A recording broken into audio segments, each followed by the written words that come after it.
everybody. Thanks for tuning in. This is John Sullivan. You may know me as Buffalo 66 if you play daily fantasy sports.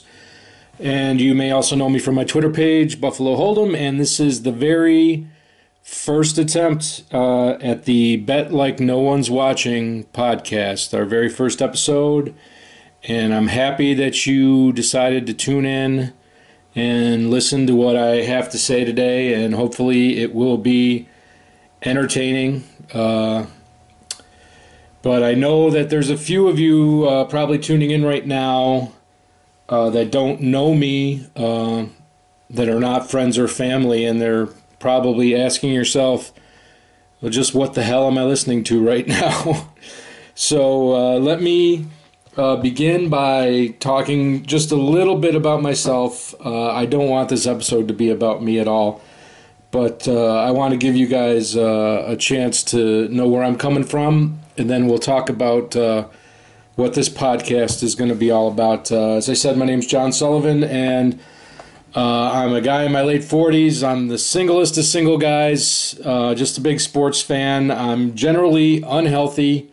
I'm still alive. I almost died last year. We won't talk too much about my health, but I could be a lot healthier. And as a background, I was a pretty mediocre poker player back in the day. Playing poker online got me into sports, especially daily fantasy sports and sports betting, and that's how it's all evolved for me. And I started playing daily fantasy sports way back in 2007. I've been playing on and off for the last 8 years, and a good portion of that I was playing full-time, and due to various health issues or economic issues or whatever, coming and going of sites, that's gone up and down. I also staked some players and got into that for a while. I've made some trips to Vegas, but I've been pretty much betting online since 2013. And for those of you that do follow my Twitter page, you know that I post my plays on Twitter, and every month I post my records for all the different sports that I post plays on. And you can check those out if you look in my Twitter history. And that's pretty much a quick and easy biography of who I am and where I'm coming from. So I guess the next question that a lot of people would be asking, so you've got this going on, so why are you doing a podcast? Well, I'm going to tell you, the first and obvious answer is I've got a lot of time on my hands. I mentioned I had some health problems, and I spend more time sitting around in waiting rooms, waiting on doctors to figure out what the hell's wrong with me. It gives me a lot of time to think. It gives me a lot of time to handicap games, to work on fantasy lineups. So I've got time on my hands, and I decided to use that time to develop this podcast. And in this podcast, I really want to create a healthy dialogue in the betting community and in the daily fantasy community. And what I mean by that is there are tons of podcasts and videos out there that cover betting and daily fantasy sports. And I'm not going to try to be what they are, and I know they're not going to try to be what I am. I'm not going to sit here and give you my lineups or give you my plays or talk about how Ben Roethlisberger would do against the 1968 UCLA Bruins. I don't do shit like that. So what I want to do is create a healthy dialogue. I want to talk about what's going on in betting in the Twitterverse, in the betting markets, our ability to get action, to lay bets down. In daily fantasy, I want to talk about the company's viabilities, if we're getting ripped off, what the average player can expect if you're playing a certain sport in daily fantasy.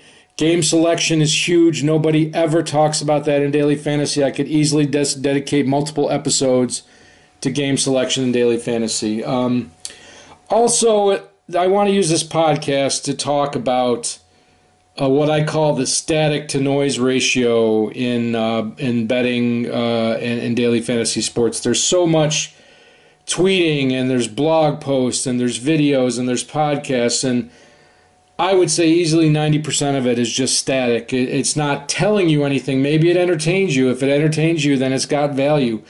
But it's not providing you information often.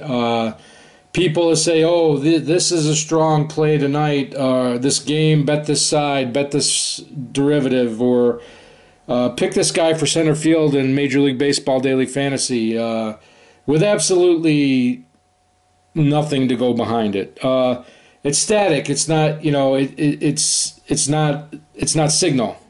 And I call that disingenuous behavior. And a lot of people, they put out the static for one reason and one reason only, to get you to buy premium content or to get you to become sign up under their affiliate marketing agreement. It's just to bleed you one way or another, whether it's a tout selling a sports pick or a daily fantasy tout trying to get you to pay for a lineup. It's disingenuous. And even some of the biggest, especially on the daily fantasy side, some of the biggest podcasts out there, the daily fantasy authorities or the lead daily fantasy communities, they do very, for lack of a better term, shady things. And it frustrates me a little bit, and I feel like I need to speak out about it. And I want to use this podcast to get people to talk openly, have open, intelligent discussion, and not to point fingers and name names. But just to, if you want to play daily fantasy and you want to win money, you need to have rational, intelligent discussion. And that's what I hope this podcast will be for both betting and daily fantasy sports. And of course, for me to be able to run this podcast is also, I want to improve as a sports bettor and as a fantasy player.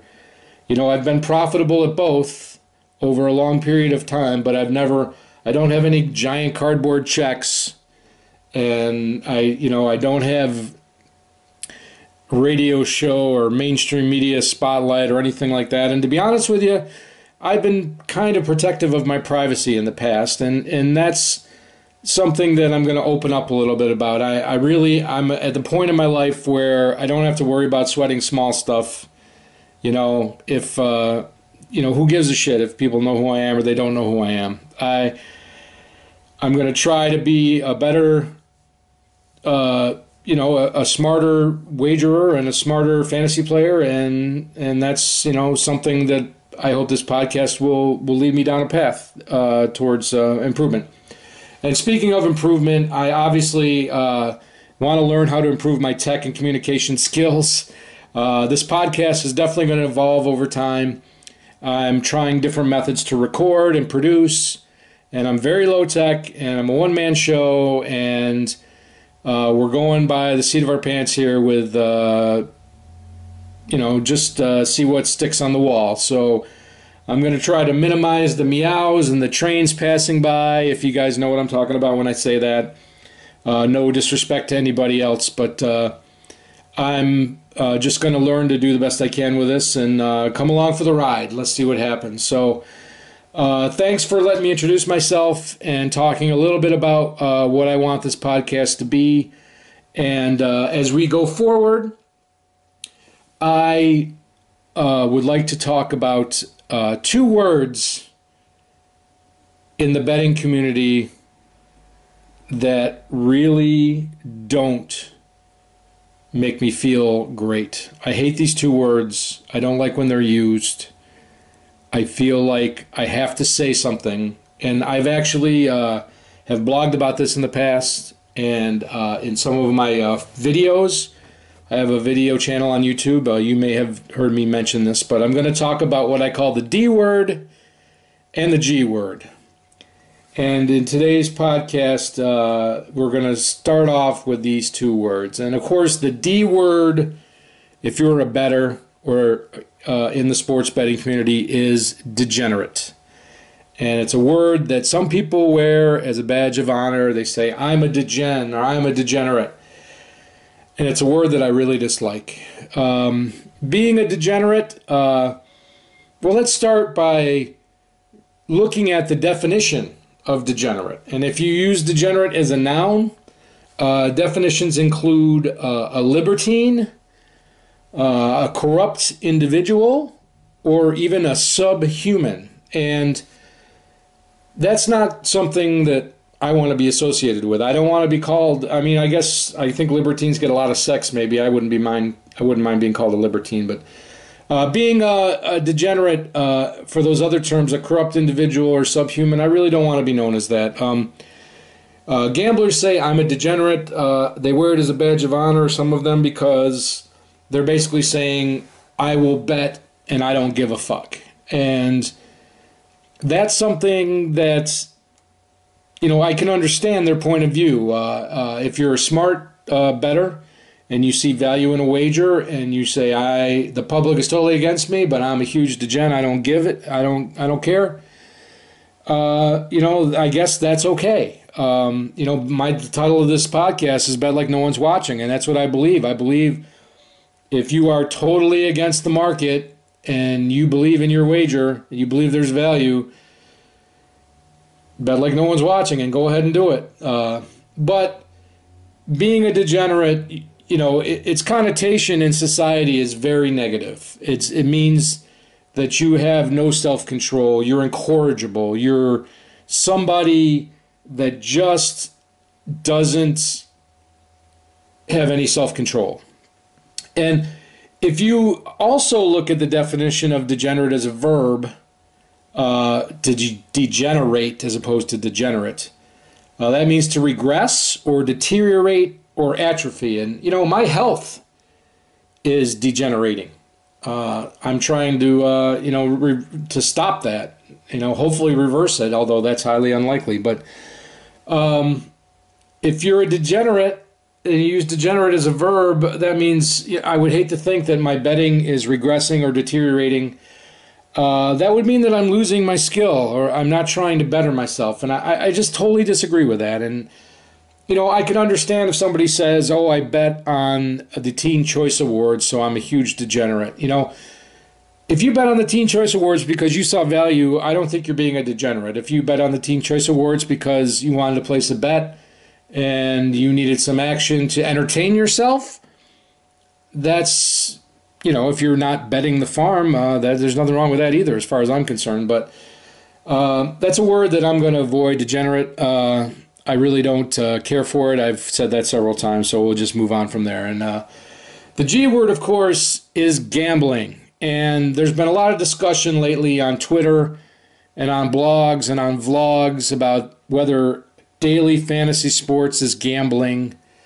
And, it doesn't really matter. It's semantics. Daily fantasy sports is unregulated sports betting that is legal in most states of the United States right now. And sports betting is not legal in most states in the United States right now, and they're both gambling. There's no question about it. But if you talk to people that do what I do, they bet on sports, they play daily fantasy, if you say they're gamblers, I'm not going to 100% disagree with you. I'm going to say yes, there's an uncertain outcome on what they do. However, being a gambler in that field of work, in my opinion, is a misnomer. Risk exists in almost every activity we do. You fall in the shower, it's a risk for me to walk up and down stairs without assistance. It is what it is. My point is, risk exists in everything. People are taking a beating in the stock market lately. There's risk in that. There's risk in investing. So being a gambler in betting on sports and playing daily fantasy is a is a huge misnomer to me. I like to be known as a value bettor. If somebody invests in the stock market, they don't want to be known as a gambler, do they? They want to be known as a value investor. They bought the dip, they bought low, and they sell high. So I want to be known as a value bettor, and that's, I feel strongly against degenerate gambler. That's like cursing at me. You could call me anything else pretty much. But I enjoy handicapping, I enjoy sports betting, I enjoy playing fantasy, but I do it only when I find an edge. And that's one of the reasons I don't play as much fantasy as I used to, because the edge is gone, the rake is higher. I find it really funny that the biggest proponents of daily fantasy won't use the R word. They won't use rake, but anybody who's smart and a sharp fantasy player and a likely long-term winner at fantasy, rake is very important. Those are the players that make up the majority of the volume that keep these sites afloat, that give them the revenue projections so they can get new investors to keep their crazy marketing plans going. And those people are all about the rake, those high-volume players, and yet the big advertising companies and daily fantasy communities that support these major sites won't use the word rake. It's disingenuous. I've talked about that before. But anyway, being a degenerate gambler is not something I strive for, and it's not something I'm ever going to talk about very much. So just wanted to mention that as far as terminology goes. And as we move forward, and I talked about wanting to be a value bettor, we're going to talk a lot about sports betting in this podcast, and I wanted to talk about, what I call the schools of thought on sports betting. People say, "Oh, are you a square or sharp?" And I don't know. I'm just trying to get better all the time. I can't say I'm one or the other. I've made a profit long term. Am I getting filthy rich? No. But I'm doing the best I can, and I try to learn, and I try to get better, and I've come a long way in the last 3 years. And hopefully this podcast will introduce me to people that will help me improve even more. But as we talk about sports betting, I want to talk about what I call the schools of thought on sports betting. And these are just general areas that we will talk about over the life of this podcast. And the first school of thought is the number side, and it's called analytics. And basically, analytics means somebody can create a system, a number system, by looking at past performance or some type of algorithm or some math that basically says, hey, my model can predict the outcome of an upcoming event, an upcoming sporting event. And there's a lot of people that create models, and they're like opinions, and they're like assholes. Everybody's got one, and a lot of them stink. But analytics have value. There's that big Sloan Sports Analytic Conference at MIT every year where there's a lot of garbage. You wade through the garbage, and there's some few gems in there. And again, that's that static to noise, static to signal ratio. There's people selling analytics that's garbage. There's people selling analytics that are decent. I think anybody that's got super decent analytics is not going to give it up. They're not going to make it public. But that's one school of thought on betting. The second school of thought on betting, I think this is one of the popular veins of sports betting, is what I call the market believers. And market believers basically say, hey, the market is right more than it's wrong. And against the juice or the vig that you have to pay a sports book, the market is correct often enough to be profitable. And a lot of people just follow the betting market, and they say, hey, the betting market says this side is the right side to bet on a game, whether they're betting against the spread or their money line or over-under or derivative or prop or whatever. They're saying, hey, we believe the market is right more often than it's wrong. And I think there's a lot of people that are considered sharp bettors that follow that school of thought on sports betting. And it's kind of a sub school of the market believers are what I call the steam chasers. And these people tail the largest bets that move the market. People will just follow the betting lines, and when they see a line move and they can confirm that a large bet was placed or a sharp bet was placed that moved the line, they will go ahead and put their bet down. They're chasing steam, and long term that might not be a viable strategy, but there are people that do that, and I can see what the value in that school of thought. And we'll talk about all these in depth later on in other podcasts. But and then the last of the main schools of thought on betting is fade the public.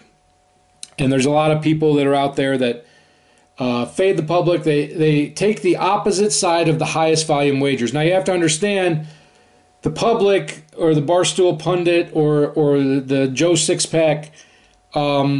It's the crowd-sourced opinion on a game. It's the highest. It's not the most money that's wagered, because the largest wagers come in usually are very sharp sports bettors. The highest volume wagers come in on public. The public is going to put down their $10, $20, $25 wagers on the Steelers or whatever. You want to fade the games that have the highest number of wagers on one side. That's the basic tenet of the school of thought on fade the public. Sometimes you fade the public because the opposite side has value, and that goes back to being a value bettor. You can bet on a team that might only have a 30% chance of winning, but if they're getting such tremendous odds, it's worth putting money on it, even though you're only going to win that bet 30% of the time. Those are the four main schools of thought that we'll discuss in our betting side of things. Analytics, market believers, steam chasers, fade the public. And in my opinion, you need all of these things to be a successful sports bettor. I tried to be a strictly numbers guy and had some success at that, but learning how the sports betting market works, learning about market movement, learning about being able to tap public opinion on games, all of those things are important, and they combine with being able to place a successful sports bet. And a matter of fact, a lot of these also apply to daily fantasy, definitely the analytics and the market movement. Of course, daily fantasy is really in tune with last-minute adjustments, being on top of information stream, and being the market leader in information. And that's down the road. We don't need to really talk more about that today, but I just wanted to talk about how sports betting would cover a wide variety of topics on our podcast here, and hopefully we'll do that soon. One more thing before I wrap this up. I wanted to talk quickly about CFL. For those of you that follow my Twitter page, I bet CFL regularly. I've had 3 consecutive winning years, including this year so far. And people always ask me, why do you bet CFL? It's not real football. It's Canuck football. The rules are crazy, and that's basically why I bet it. First of all, in general, the sports books give lines that are not sharp, and it's pretty easy to find value. The 3 and the 7 are not as important as they are in the NFL. So the point spreads, they're pretty soft, and I like the fact that I can find value almost every week. Number 2, there's 4 games a week. There's 9 teams in the league. Only 8 play every week. You can watch every game. As a matter of fact, on the CFL website, you can watch condensed games. You can see every game in a reasonable amount of time. I enjoy watching the games. I think it's a fun version of football. Knowing the rules, the crazy CFL rules, and the personnel makes it really easy to find value, stay on top of things. It's gotten a lot easier with Twitter to do to keep on top of all the moves and everything. And so far, I haven't outgrown the betting limits for CFL. Yes, the openers are tiny, but I believe for where I can put action on the games, they're $2,000, $2,500 limits on game day. I'm nowhere near betting those limits, so I haven't outgrown the limits, so I can still bet CFL, when I want to do it. And, if you follow my plays and look at my history, I've done really well. I don't really know if it's sustainable. I think I'm like 66% over 3 years against the spread.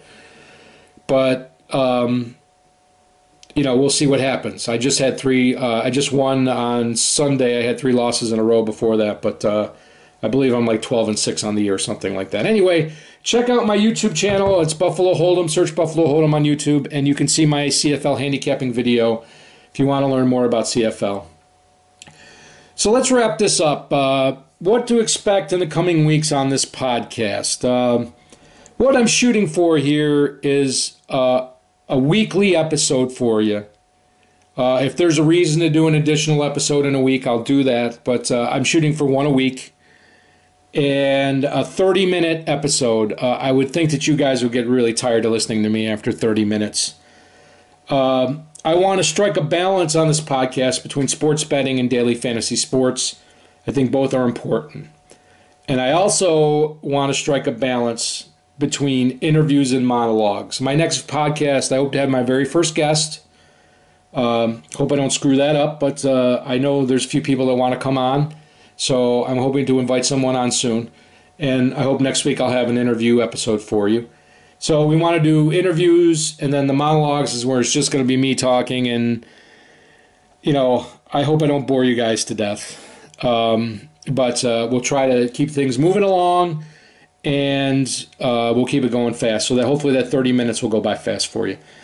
I want to review any plays I post. I don't want to tell bad beat stories, and I certainly don't want to boast because I know how streaky sports betting is. It's, it can be ridiculous. I've lost, losing 10 in a row is not an impossibility. Winning 10 in a row is not an impossibility.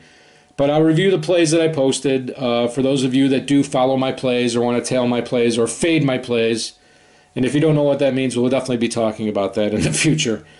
I'm also very open to listener input for future episodes. If there are people in the communities that want to speak out about something, I want to be your platform. Come talk to me about being on this podcast. If you have something that you want to pimp, I'll give you the opportunity to do that. I try to be fair and upfront, but be prepared for me to ask you questions. So, most importantly, the thing that I want to get across this episode more than anything else I've talked about today is that I want to be authentic. I don't want this to be a fucking commercial for anything. I want it to be an authentic discussion.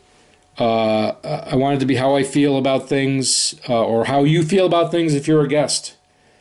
But I don't want it to be a commercial or just a promotion for something. And it's not going to be edited. I'm going to try to be a one-take Jake every time I do this. And this episode is going swimmingly so far. I haven't had to start over. So let's have it be a free flow discussion of information and feelings on what these things we like to talk about are all about. And I hope to learn a lot from you. And if you have any questions, hit me up on Twitter, Buffalo Hold'em. The podcast Twitter page is BL Now Podcast. No, I'm sorry, BL Now Pod, at BL Now Pod. The website is blpod.com. Not podcast, it's blnowpod.com. I screwed up the last minute of this podcast. How great is that? At Buffalo Hold'em, at blnowpod, blnowpod.com. So thanks so much for listening. Thanks for putting up with me. I hope you tune in next time. We'll have hopefully a nice interview for you. And until next time, bet like no one's watching. Thanks again, everybody. Take care.